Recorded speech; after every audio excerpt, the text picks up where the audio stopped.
एक ऐसा नेता जिनको धर्म की राजनीति न करने से पार्टी ने निकाल दिया हो। एक ऐसा नेता जिसको लोग उसकी जाति या धर्म के नाम पर नहीं बल्कि उसके अच्छे कर्मों की बदौलत याद रखते हैं। क्या आपने कभी ऐसे इंसान की कहानी सुनी है जिसने जिंदगी में सब कुछ पाया हो, इज्जत, पद, नाम, लेकिन आखिर में अपने ही लोगों के बीच अकेला रह गया हो? एक ऐसा आदमी जो पहले फौज में देश की रक्षा करता है, फिर राजनीति में आकर देश के बड़े फैसले करता है, लेकिन जब उसे सबसे ज्यादा सहारे की जरूरत होती है तो वही लोग उसका साथ छोड़ देते हैं। ये कहानी है जसवंत सिंह की। 15 जनवरी 1938 को राजस्थान के बाड़मेर जिले के छोटे से गांव जसोल में उनका जन्म हुआ। एक साधारण परिवार में जन्मे जसवंत सिंह बचपन से ही अलग सोच रखते थे। उनकी आंखों में एक सपना था, देश के लिए कुछ बड़ा करने का। उन्होंने पढ़ाई के बाद नेशनल डिफेंस एकेडमी में दाखिला लिया और फिर भारतीय सेना में शामिल हो गए। फौज की जिंदगी आसान नहीं होती, लेकिन उन्होंने हर चुनौती को हंसते हुए स्वीकार किया। कई सालों तक देश की सेवा करने के बाद उन्होंने एक नया रास्ता चुना, राजनीति। 70 के दशक राजनीति में आए और धीरे धीरे अपनी पहचान बनाने लगे। उनकी सोच साफ थी, बात करने का तरीका अलग था और सबसे बड़ी बात, वो सिद्धांतों पर चलने वाले इंसान थे। यही वजह थी कि वो जल्दी ही बड़े नेताओं की नजर में आ गए, खासतौर पर अटल बिहारी वाजपेयी के, जिनके वो सबसे भरोसेमंद साथियों में से एक बन गए। जब भारतीय जनता पार्टी की सरकार बनी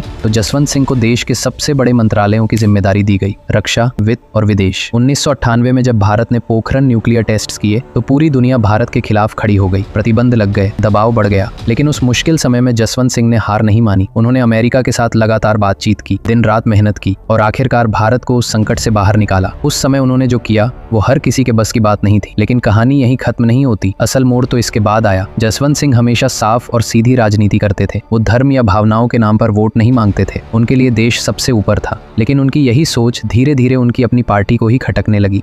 2009 में उन्होंने एक किताब लिखी जिसमें उन्होंने जिन्ना के बारे में कुछ अलग नजरिया रखा। बस यहीं से सब कुछ बदल, पार्टी ने उन्हें बाहर कर दिया। जसवंत सिंह जसोल की राजनीति बात सबसे अलग थी। उन्होंने कभी मंदिर, मस्जिद या धर्म के नाम पर वोट नहीं मांगे। एक ऐसे दौर में जब पूरी राजनीति धार्मिक मुद्दों के इर्द गिर्द घूम रही थी, जसवंत सिंह रक्षा नीति, विदेश नीति और अर्थव्यवस्था की बात करते थे। वे एक सच्चे लिबरल राजपूत नेता थे। वो कभी भी धार्मिक मुद्दों पर वोट नहीं मांगते थे और मोदी जी वाली भाजपा को ये बात खटकती थी। यही खूबी 2014 की नई भाजपा को शायद रास नहीं आई। 2014 में जब भाजपा एक आक्रामक विचारधारा के साथ आगे बढ़ रही थी, तब जसवंत सिंह जैसे नेता जो अपनी किताब में जिन्ना की तारीफ करने का साहस रखते थे, पार्टी के लिए अनफिट लगने लगे। सोचिए, जिस पार्टी को आपने सालों दिए हों, जिसके लिए आपने अपना सब कुछ लगा दिया हो, वही पार्टी आपको एक दिन बाहर कर दे, ये कितना बड़ा झटका होता है। लेकिन जसवंत सिंह टूटे नहीं। कुछ समय बाद उनकी वापसी भी हुई, लेकिन किस्मत ने उनके लिए कुछ और ही लिखा था। 2014 का चुनाव आया और इस बार घाव और गहरा था। जसवंत सिंह अपने ही क्षेत्र बाड़मेर से चुनाव लड़ना चाहते थे, लेकिन पार्टी ने उन्हें टिकट देने से मना कर दिया। कारण दिया,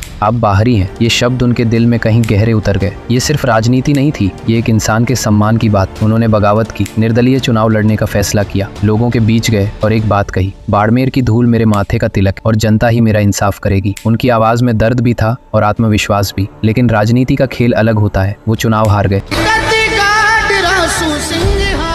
लेकिन सच ये है कि वो उस दिन हार कर भी जीत गए, क्योंकि उन्होंने अपने आत्मसम्मान से समझौता नहीं किया। चुनाव के कुछ ही महीनों बाद वो एक हादसे का शिकार हो गए और कोमा में चले गए। 6 साल तक वो जिंदगी और मौत के बीच जूझते रहे और आखिरकार 20 सितंबर 2020 को उन्होंने इस दुनिया को अलविदा कह दिया। आज भी जब बाड़मेर की हवा चलती है तो ऐसा लगता है जैसे उनकी कहानी उसमें घुली हुई है। जसवंत सिंह सिर्फ एक नेता नहीं थे, वो एक सोच थे, एक हिम्मत थे, एक उदाहरण थे। ये कहानी हमें एक बात सिखाती है, इंसान अगर अपने सिद्धांतों पर खड़ा रहे तो हार भी उसे छोटा नहीं बना सकती, क्योंकि असली जीत कुर्सी नहीं, सम्मान होता है।